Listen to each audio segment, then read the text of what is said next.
What's cracking, Jump Nation family? It's your boy here, Rushy S, aka the Jump Rope Coach. Welcome back to the home of jump rope fitness and lifestyle today, folks. Today we are talking crossovers. Yes, we're going back into the crossover world now. We've done loads of tutorials on this, loads of videos, peeps, so you can go back and check the previous videos. But today I have a very, very cool drill that I actually tried on a client that came through these doors here at Fly City. Shout out to Jamie Morales. And I figured something out, okay, a little bit of a light bulb moment for a lot of people who struggle with this move. Now, what you need to do and what you need to remember with crossovers, folks, is we need to make sure that the hands and arms are symmetrical, okay, to make sure that we can get this loop across our body.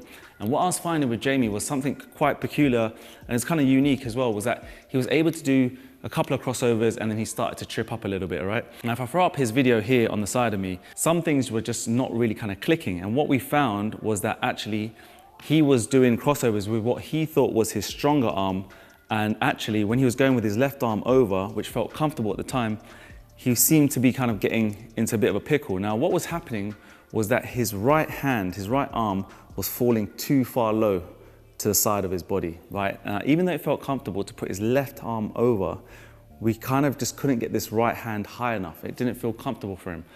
And what I'm gonna try and teach you today is that we're gonna have to try and go a couple of steps back in order to go forward. So what we decided to do was I decided to switch his arms over. So now his right arm was coming over his left. But what it forced him to do was it forced him to keep this right hand higher on top, okay? Now close to sort of symmetrical with where his left hand was. So the drill today, folks, with all that talk and all that kind of monologue, is I'm gonna try and get you out of your comfort zone. Now, something where a lot of people struggle with on crossovers is just consistency, just making sure that their hands can stay nice.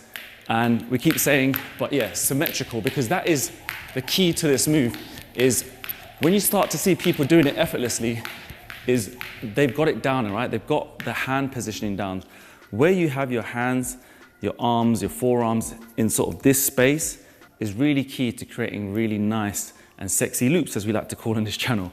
And what I want you to try and do today is, if you're struggling with your crossovers, guys, if you're someone who likes to keep your right hand on top always, or your right arm on top, is switch it up. Start to practice going the opposite direction first, all right? Now, it's gonna feel super uncomfortable. Now, someone like me, who's always been left hand dominant, has been always keeping my left arm on top. I've always had my left arm on top.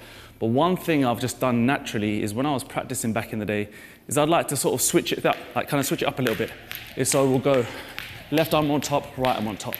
Now, where I'll be always showing crossovers, keeping my left arm on top like this, back in the day, when I was doing alternate like that, it tends to sort of build in this really good muscle memory and feel for your brain in how to coordinate and use your arms correctly. So the drill and the tutorial today is to get you guys into this comfort zone of taking yourself out of the comfort zone, if that makes sense, right?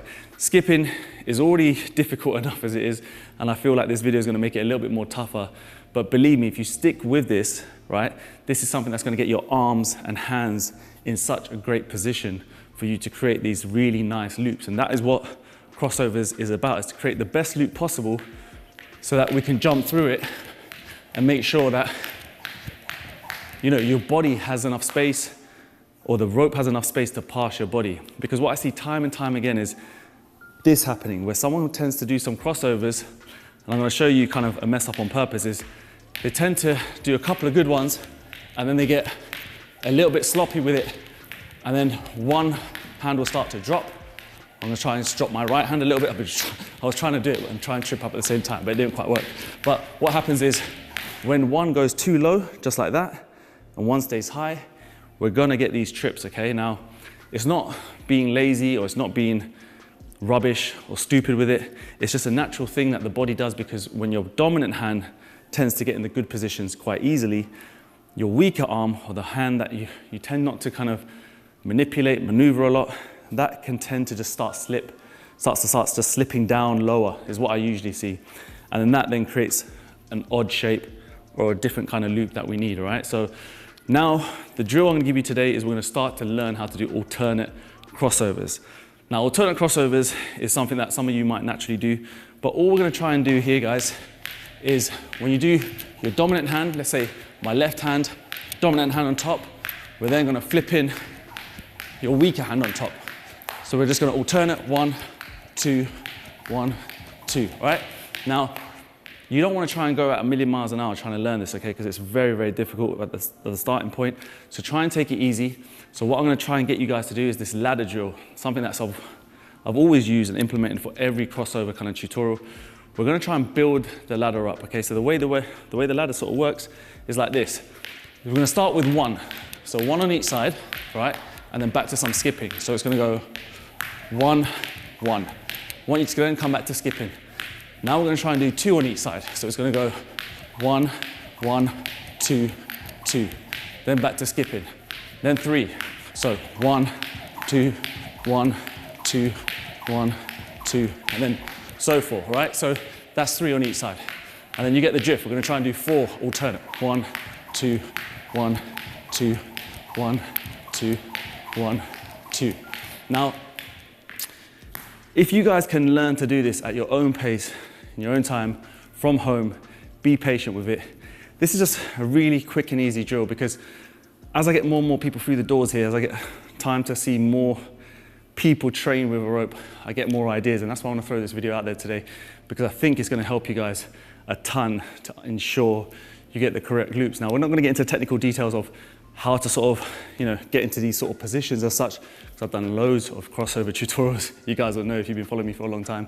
But the alternate drill is an awesome way, promise you, to just get started very, very quickly in just giving that muscle memory, making things a little bit tougher, but like I said, go a few steps back to just shoot forward, all right? Trust me, this one works, guys. And remember, if you need any gear, I'm always using the most in-demand jump ropes on the internet. Use my links down below. Right now, we have 30% off all merch, all apparel, mats, ropes, you name it, man. I've got you guys covered to start you flying boss the right way, all right? Now, guys, as always, appreciate your love and support. Check you in the next video. So take care of yourself. Skip the treadmill. Stay safe. Peace. Was the knight in shining armor in your movie? Would put your lips on mine and love the aftertaste now.